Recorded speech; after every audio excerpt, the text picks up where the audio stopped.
हमें पानी नहीं मिल रहा, क्यों हमें फिरौन के हाथों से लेकर आया, हम वहां गुलामी में अच्छे थे। परमेश्वर ने मन्ना बरसाया, परमेश्वर ने चट्टान खोल के पानी बरसाया, पानी पिलाया उन्हें, पानी बहने लगा। हमारा परमेश्वर मार्ग को खोलने वाला है। वो कह दे तो चट्टान पानी उगालने लग जाए, वो कह दे तो स्वर्ग खुलकर हम सब मनुष्य के लिए वो आशीष, वो जो कहे वो कर सकता है। वो कहे तो आपके जीवन में कहीं ना कहीं मार्ग को खोल सकता है, वो रास्ते खोल सकता है, वो इंतजाम करने वाला प्रभु है। हालेलुया। इसलिए प्रभु ने उन लोगों से बात किया, मैंने भूख लगी खाना खिलाया, प्यास लगी पानी दिया, शत्रु आया, सामने डर थी, मैंने डर को समुद्र में डुबा दिया।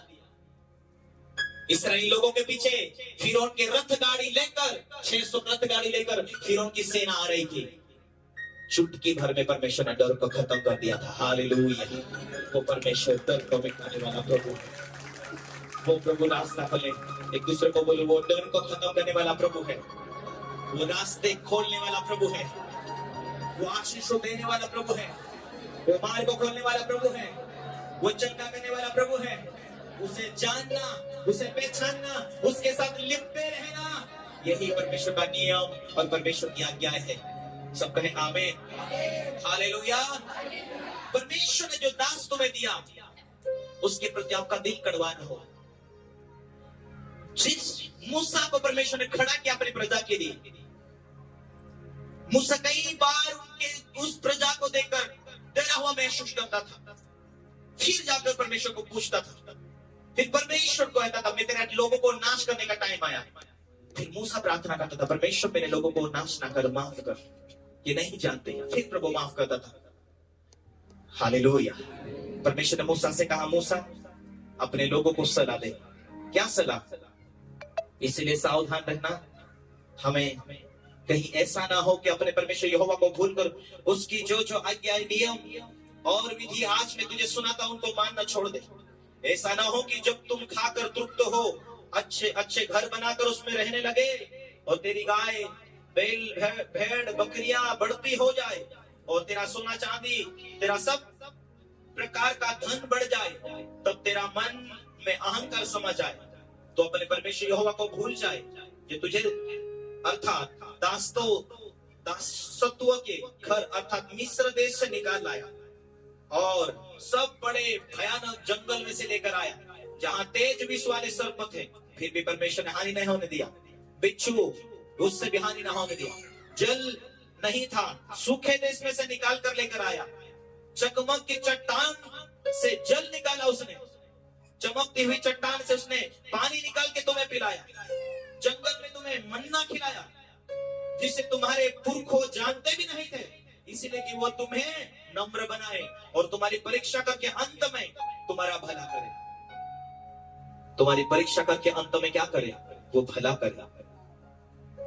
कहीं ऐसा ना हो कि तुम सोचने लगे कि यह संपत्ति मेरे ही सामर्थ्य से, मेरे ही भुजबल से मुझे प्राप्त हो, परंतु तू अपने परमेश्वर यहोवा को स्मरण रखना, वही तो तुझे संपत्ति प्राप्त करने के सामर्थ्य इसलिए देता है कि जो वाचा उसने तेरे पूर्वज से शपथ खाकर बांधी थी उसको पूरा करे, जैसा आज प्रकट है।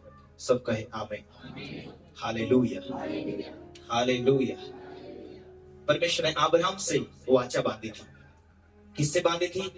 वाचा बांधी थी कि मैं तुझे आशीष दूंगा, तेरे बाद आने वाली पीढ़ी को भी मैं आशीष दूंगा।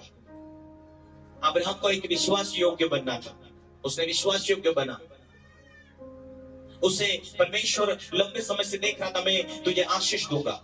वो लंबे समय तक ठहर रहा, इंतजार किया, प्रभु आशीष देने के लिए वाचा बांधी। तो हालेलुया। परमेश्वर ने कहा धर्मी लोगों को अब्राहम के साथ में, गलती की किताब 3 अध्याय उसके साथ में हम यदि देखते हैं, यह जान लो कि जो विश्वास करने वाले हैं अब्राहम की संतान है, तुझ में सब जाति आशीष पाएगी।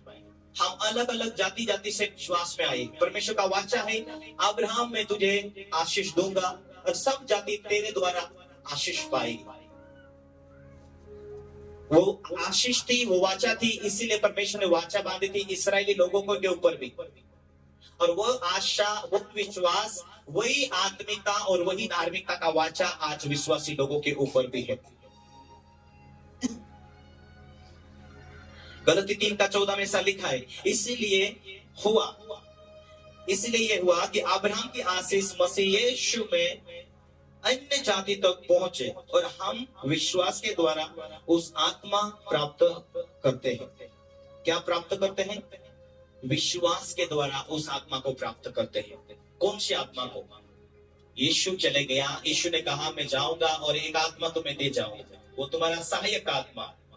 पहली बात है, परमेश्वर अपनी आत्मा को इसलिए देना चाहता है कि वो तुम्हारे सहायक के रूप में, उसका एक वाचा है कि मैं तुम्हें आत्मिक आशीष दूंगा।